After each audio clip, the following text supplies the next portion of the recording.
تک دنیا کے دوسرے کونے تک پہنچنا کوئی مشکل نہیں ہے، اور یہ اس وقت کیا گیا جب مسلمان عید الاضحیٰ کی نماز کو ادا کر رہے تھے اور مسجد کے باہر قرآن کریم کو جلایا جا رہا تھا۔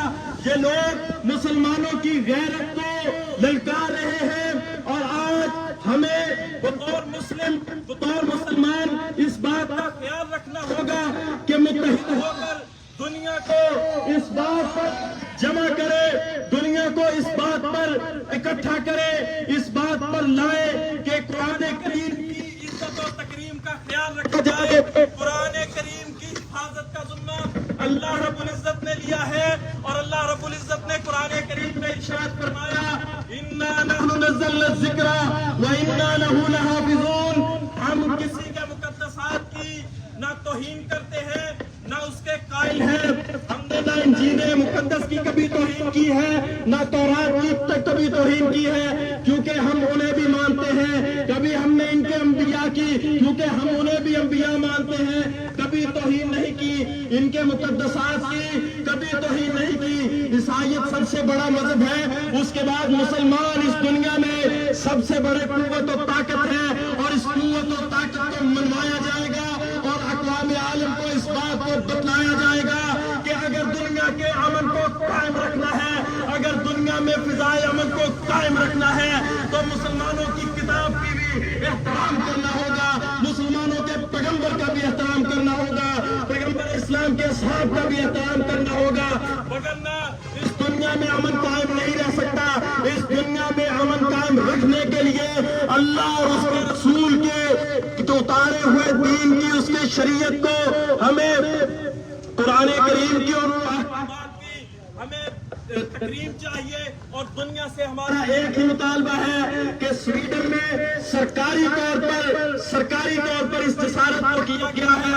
ہم اپنے ملک میں اقوام ارباب اختیار سے یہ مطالبہ کرتے ہیں کہ سفارتی تعلقات کو سویڈن کے ساتھ ختم کیا جائے اور ان کے سفیر کو واپس بھیجا جائے، جب تک کہ مسلمانوں کے اس بات کو مسلمانوں میں یقین دہانی نہیں کروائی جاتی کہ یہ لوگ قرآن کریم کے اس معاملے میں جنہوں نے جسارت کی ہے ان کو قرار واقع سزا دی جائے، اور دنیا کے سامنے عبرت کا نشان بنایا جائے۔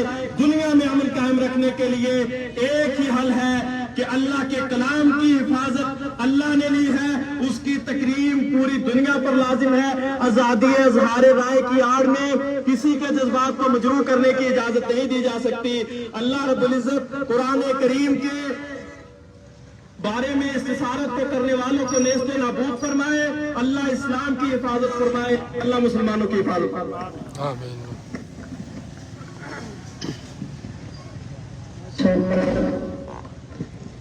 ابھی منصور بھائی آپ کے سامنے اپنے خیالات کا اظہار کر رہے تھے۔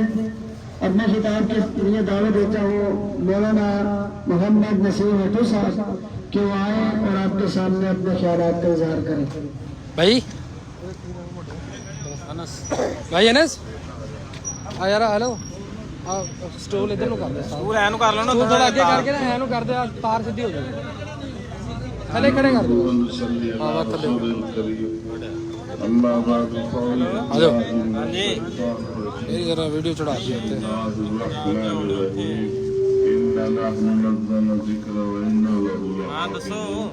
قال النبي صلى الله عليه وسلم الصيام والقرآن يشفعان للعبد، نماز اچھی، روزہ اچھا، حج اچھا، باوجود من کے مسلمان ہوتا نہ جب تک کٹ مرو خواجہ یسرف کی عزت پہ خدا شاہد ہے ہمارا کامل ایمان ہو نہیں سکتا۔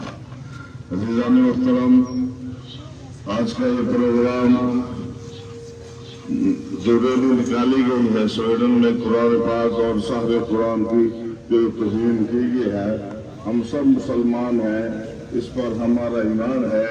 نبی پاک صلی اللہ علیہ وسلم فرمایا اس وقت تک مسلمان ہو ہی نہیں سکتا جب تک میں محمد کی محبت ان کے دل میں ہو، جب تک میں محمد ان سے ان کے مال و جان سے زیادہ محبوب نہ ہوں۔ اس لیے